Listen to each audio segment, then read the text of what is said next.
दोस्तों नमस्कार, सुप्रभात। कैसे हैं आप? उम्मीद करती हूँ आप जहाँ भी हैं कुशल मंगल हैं।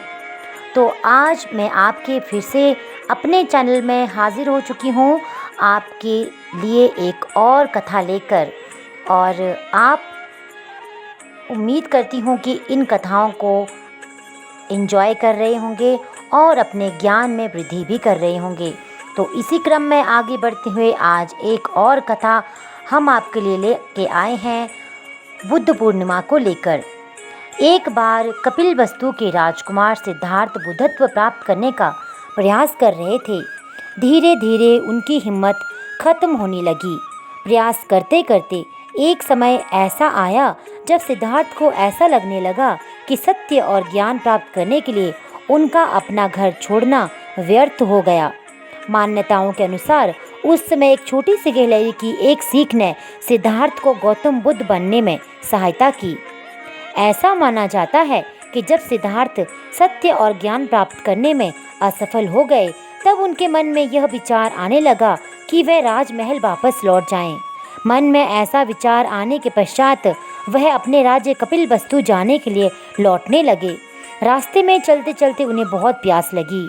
उन्होंने एक झील को देखा और अपनी प्यास बुझाने के लिए वह उस झील के नज़दीक गए। झील के निकट जाकर के उन्होंने वहाँ एक गिलहरी को देखा।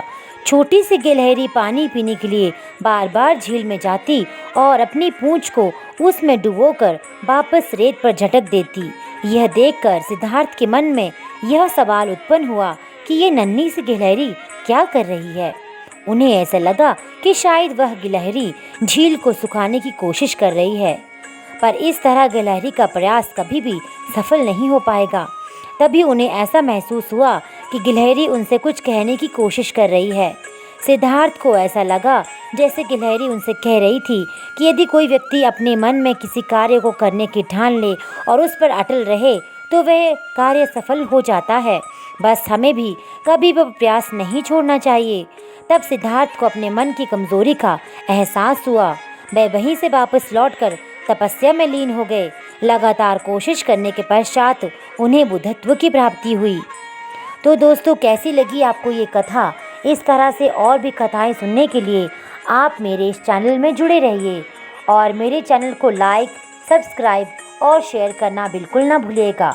आपका दिन शुभ हो। धन्यवाद।